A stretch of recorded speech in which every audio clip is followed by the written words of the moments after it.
ఇవాల్టి మన సంభాషణకి సత్యం, శివం, సుందరం ఓకే. పేరు. ఎందుకంటే ఆ! అన్ని వాస్తవాలు మాట్లాడుతున్నారు మీరు. అవును. సత్యం. శివం ఎందుకంటే మీరు నార్మల్‌గా ఉంటున్నవన్నీ బ్రేక్ చేసేస్తున్నారు. డిస్ట్రాయింగ్. అవును. సుందరం ఎందుకంటే చాలా అందంగా చెప్తున్నారు. అది. కానీ సార్ అదే ఇలా అయితే మరి ప్రతిదానికి సందర్భోచితంగా ఏ డైరెక్టర్ తీసిన బాణి అయినా మీరు దాని ప్లేస్‌లో ఆస్వాదించి చాలా ఉంటుంది. First class. అంటే మీరు చాలా డిఫరెంట్ ఫ్యూచరిస్టిక్ థింకింగర్ సార్. అవును. ఒక టీ షర్ట్ ఏసుకొని అంత సింపుల్‌గా చిన్న పిల్లాడిలాగా. ఈరోజు ఇటొచ్చా. హ్మ్. అంటే ఈరోజు కొంచెం మొ కుర్తా వేసుకున్నారు అదే. గానీ. అదే. అదే. బట్ ఎలా సార్ మీ ఆహ్, friendships in the industry, film industry? Only అంటే వర్క్ రిలేటెడా? నాకేమిటంటే ఫ్రెండ్‌షిప్ అంటే ఇండస్ట్రీలో చాలా చాలా లిమిటెడ్ ఫ్రెండ్స్. ఇప్పుడు గొల్లపూడి మారుతీరావు హ్మ్. అంటే, వెన్నెల గంటి గారంటే, ఎస్‌పి బాలసుబ్రహ్మణ్యం అంటే వాళ్ళు ఫ్యామిలీ ఫ్రెండ్స్. హ్మ్. ఆవిడ పీపుల్ ఉంటారు. వాజపేయి ఈశ్వరి వీళ్ళంతా. జనరల్‌గా వాళ్ళందరూ అక్వైంటెన్సెస్. చాలా గొప్పవాళ్ళు. కాకపోతే నాకొక పెద్ద అదృష్టం ఏమిటంటే, నేను రావడము విజయ ప్రొడక్షన్స్, విజయ వాహిని స్టూడియోస్‌లో అసిస్టెంట్ డైరెక్టర్‌గా చేయడం. దాని డిఫరెన్స్ ఏంటంటే, మామూలు ప్రైవేట్ కంపెనీలో గనక చేస్తే వాళ్ళకి వేరే ఆఫీస్ ఉంటుంది. హ్మ్. వాళ్ళ ప్రొడక్షన్ ఆఫీస్. ఆ ఆఫీసులో నుంచి అక్కడ కథలు, చర్చలు, మ్యూజిక్ అంతా చేస్తుంటారు.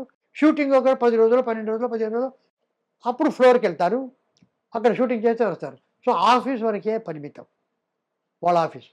విజయ ప్రొడక్షన్స్ అంటే వాళ్ళ ఆఫీస్ వాహిని స్టూడియోలో ఉంది. హ్మ్. సో, అప్పుడేంటంటే నేను ఆ విజయ ప్రొడక్షన్ ఆఫీస్ కాకుండా అక్కడ 11 ఫ్లోర్స్‌లో ఉండే ప్రొడక్షన్స్ అంతా నాకు తెలుసు. ఆ! అందుకని. అదే. అదే. ఇప్పుడు వాళ్ళకి రోజు మేము పని లేదు. స్క్రిప్ట్ రాసారు కేవీ రెడ్డి గారు అంటే పడగానే మేము ఒక్కొక్క ఫ్లోర్ నుంచి అక్కడ పోయి ఇక్కడ దిలీప్ కుమార్ షూటింగ్ అంటే ఇక్కడ శివాజీ గణేష్ షూటింగ్. ఈ రకంగా ఒక్కొక్క చోట తిరిగి వెళ్తుంటాం. తిరగడమే. అసిస్టెంట్ డైరెక్టర్స్, వాహిని స్టూడియో వాళ్ళు అందరూ దేర్ నో రెస్ట్రిక్షన్స్. అన్ని చోట్ల అడుగుతారు. దానివల్ల ఫస్ట్ 6 మంత్స్‌లో నేను కనిపెట్టింది ఏంటంటే, కేవీ రెడ్డి గారు డైరెక్షన్ చెప్పారు. పింగళి నాగేశ్వరరావు గారు చాలా గిఫ్ట్ నాకు చాలా ఆదుకొని చేశారు. పట్టాభిరావు గారు, నాగిరెడ్డి. వీళ్ళందరూ చెప్పిన దానికన్నా జీవితం 6 మంత్స్‌లో తెలుసుకున్నది ఏమిటంటే నాకు అందరి మొత్తం ఇంతమంది ఆర్టిస్టు, డైరెక్టర్స్ సినిమా ఇండస్ట్రీలో అందరూ గొప్పవాళ్ళే. హ్మ్. అంతే. అంతే కదా! తక్కువ వాళ్ళు ఎవరు లేరు. హ్మ్. ఆ! ఎవరు ఒప్పుకోరు. సో, అందరూ గొప్పవాళ్ళే ఆ సంగతి. అది అర్థమైంది. సో, హ్మ్. అంతంత గొప్ప వాళ్ళతో అంత రియల్‌గా ఆ పరిచయం, సాంగత్యాలు చేయడం కష్టం. అవును. మనం ఇంతే ఎక్కడ గొల్లపూడి మారుతీరావు, వెన్నెల కట్టి వాళ్ళతో ఎక్కువ పరిచయాలు. మిగతా వాళ్ళతో గొప్పవాళ్ళు. అందరూ యంగ్ ఎట్ హార్ట్ మీరు ఎంచుకున్న వాళ్ళందరూ. అందరూ, అందరూ, హ్మ్. అందరూ ఎడిటర్ తర్వాత frank, open, honest. Honesty very important. మీరు సార్ 'సావిత్రి' గారి తరం నుంచి ఆ! ఇప్పుడు మొన్న 'దీపిక' వరకు చూసారు. 'కల్కిలో' కూడా మీరు ఉన్నాయి. సలహాలిచ్చి కొంచెం అవును. మోల్డ్ చేశారు కథ అని అవును. కాబట్టి. సో, మీ దృష్టిలో సార్ మోల్డ్ ఏం చేయలే కథ. ఆ! నాగ్ అశ్విన్ నాకు ఒక మెంటార్ అన్నారు గానీ, ఆ ఫ్యూచరిస్టిక్ వాటిలో ఎప్పుడైనా ఫోను చేసి అడ్వైజెస్ అడిగేవారు. హ్మ్. ఇది ఇట్లా అని, ఇట్లా అంటే బావుంటదని. But it is totally Nag Ashwin's creation, his decision. Hmm. నేను ఒక 2, 3 ఐడియాస్ ఇస్తే అవి తీసుకుంటే లేకపోతే as a true outsider I used to give. But he is excellent. He take a wonderful decision and very confident also. Hmm. But all the actors sir, female యాక్టర్స్‌లో hmm. మీరు చూసిన gems ఎవరు sir? అంటే where you felt అంటే okay. First అసలు criteria మీ దృష్టిలో ఒక గొప్ప నటి గాని, నటుడు గాని ఉండవలసిన లక్షణాలేంటి సార్? నాకు నేను నటుడిని అనుకునేవాడు ఎవడు నటుడు కాదు. హ్మ్. ఆ పాత్ర ఏమిటి? అది అయితే అని అడిగేవాడు నటుడు.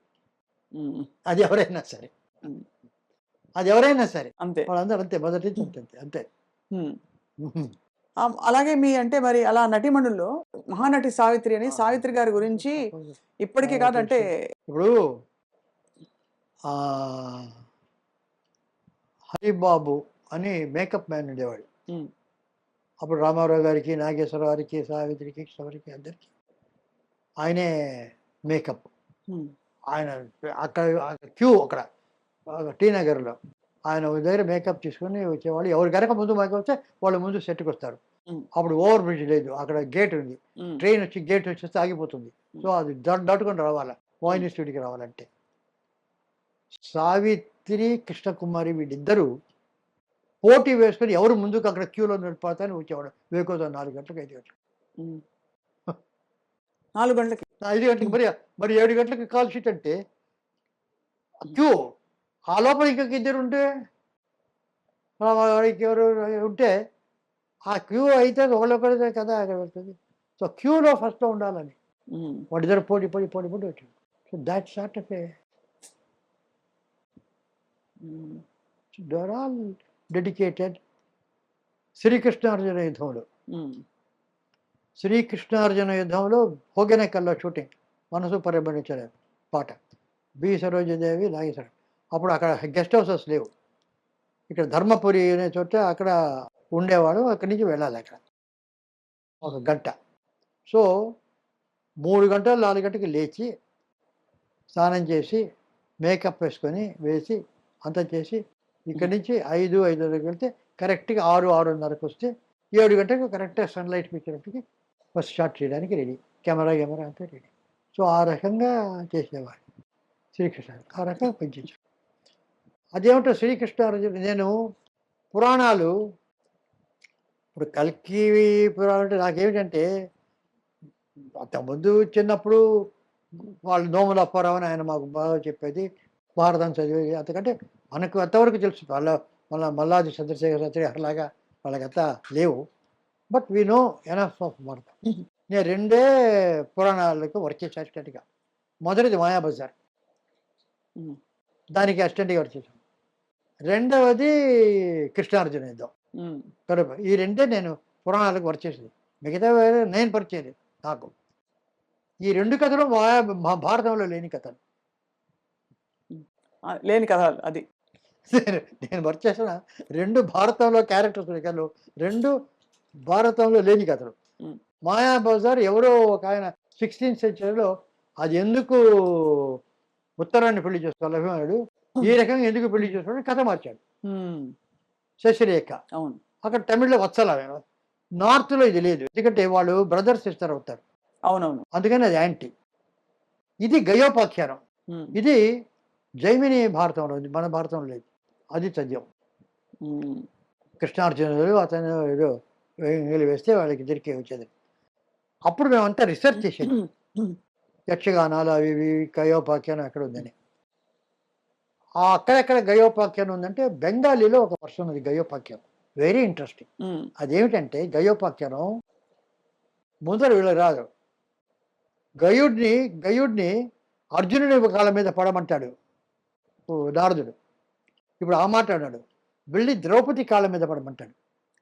ఆహా, ఆమె స్నానం చేసి పూజ అంతా చేస్తూ నది ఒడ్డు నుంచి వస్తుంటే, అమ్మ శరణు అంటే నిన్ను రక్షించానంటుంది. ఉమ్, ఉమ్, వెళ్తుంది. ఆశ్రమానికి వెళ్ళేవాడికి వీళ్ళందరూ పంచ పాండవులు అక్కడ కూర్చున్నారు. ఇతను ఎవరో శరణు కోరాడు, నేను రక్షిస్తాననే మాట ఇచ్చాను, ఆయన రక్షించండి అన్నాడు. చెప్పి వెళ్ళిపోయి లోపలికి వీళ్ళు రా చెప్పి ఏమి రక్ష అంటే మాకు ఈ రకంగా ఏదో అయింది. ఇంతకు ఎవరయ్యా ఆయన ఎనిమిది అంటే కృష్ణుడు ఆ మాట ముందే చెప్పకూడదా, we will not do, we won't fight, మేము అంతా మాకు అర్థం అయితే. అప్పుడు ద్రౌపది గురించి మేము ఇదేమిటి ఇలాగ పట్టుకొచ్చావు, నేను మాట ఇచ్చాను, మీరు యుద్ధం చేస్తారా చేయరా, మేము చెయ్యం, అయితే నేనే యుద్ధం చేస్తా, నేను రక్ష తప్పద. ఏం చేస్తాడు కృష్ణుడు అని అక్కడికి యుద్ధం వెళ్తుంది, బాణం అంతా పట్టుకొని వెళ్తే కృష్ణుడు అక్కడ చూస్తాడు, ఇదేమిటి ద్రౌపది వచ్చింది అని చూస్తాడు. సత్యభామ వాళ్ళు వస్తారు, ద్రౌపదితో మీరు యుద్ధం చేయదని నేను చేస్తాను, సత్యభామ సత్యభామకు ద్రౌపదికి వస్తుంది.